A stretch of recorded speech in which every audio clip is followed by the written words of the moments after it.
Tapi terkadang umat Islam tidak sadar bersalaman dengan ipar. Ipar itu bukan mahram. Ipar-iparan tidak boleh saling bersalaman.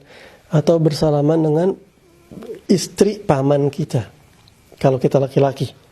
Atau kalau kita perempuan, bersalaman dengan suami bibi kita. Hal itu dilarang oleh agama.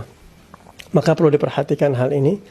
Jangan sampai di hari Id justru kita panen dosa, kita banyak berbuat dosa. Rasulullah SAW bersabda, la an yut'an fi ra'si ahadikum bimikhyat min hadid khairun lahu min an yamassa imra'atan la tahillu lah. Kata Rasulullah, ente ambil jarum terbuat dari besi, tusuk tuh kepala. Itu kata Nabi lebih baik daripada kalian bersalaman dengan yang bukan, dengan lawan jenis yang tidak halal bagi kalian. Bahkan Rasulullah SAW sendiri, orang yang paling suci, paling bersih hatinya, tidak pernah menyentuh wanita yang tidak halal. Jadi Sayyidah Aisyah radhiyallahu anha mengatakan bahwa Rasulullah itu tidak pernah menyentuh tangan wanita yang tidak halal, la tahilullah, yang tidak pernah halal buat Nabi Muhammad SAW. Kalau ada orang sekarang yang mengatakan, nggak apa-apa, ini mah cuma teman, nggak syahwat.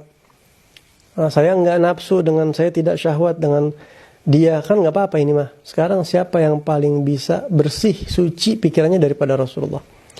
Kalau orang sesuci Nabi Muhammad aja nggak mau salaman dengan yang bukan jenis, apakah kita merasa lebih suci dari Rasulullah sehingga lebih bisa menjaga diri kita daripada Nabi Muhammad SAW? Nah, maka dari itu sebaiknya kita jauhi, sebaiknya kita hindari. Kalau kita pun kepalang salaman, jangan kita ngeles dengan kita bilang kita nggak nafsu, enggak. Akuin aja kalau kita salah. Saya belum bisa menjalani perintah Allah, dan ini adalah dosa dan ini adalah haram. Seperti itu. Karena Rasulullah pun yang sangat suci pikirannya, beliau tidak mau melakukan hal tersebut. Kalau kita merasa saya bisa menjaga pikiran saya, jangan-jangan kita merasa lebih suci dari Nabi Muhammad SAW, itu bahaya. Rasul aja yang suci nggak mau melakukan itu, menjaga diri dari itu semua. Apalagi kita yang lebih kotor daripada Rasulullah SAW. Maka dari itu dihindari oleh kita, dijaga. Tapi walaupun demikian, mungkin ada orang-orang yang sulit beradaptasi ketika kita nggak mau salaman. Dia mungkin bilang kita sok alim, sok suci, dan itu resiko kita hidup di akhir zaman. Memang kata Nabi seperti itu. Maka setidaknya kita tetap tutur kata baik sama dia, sopan, tanya kabarnya, kalau ada rezeki, kalau perlu kita bagi dia buat ngobatin perasaan dia, begitu. Walaupun seharusnya dia yang menghormatin kita karena kita pakai agama, bukan kita menghormatin dia.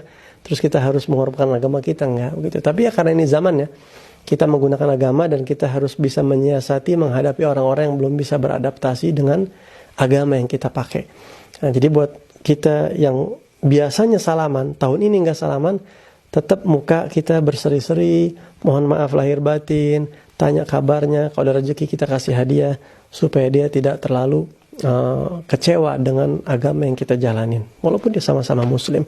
Tapi ya karena ini akhir zaman, mudah-mudahan Allah kuatkan kita untuk bisa menjalankan perintah Allah ini di hari yang suci, di hari yang fitri ini insya Allah.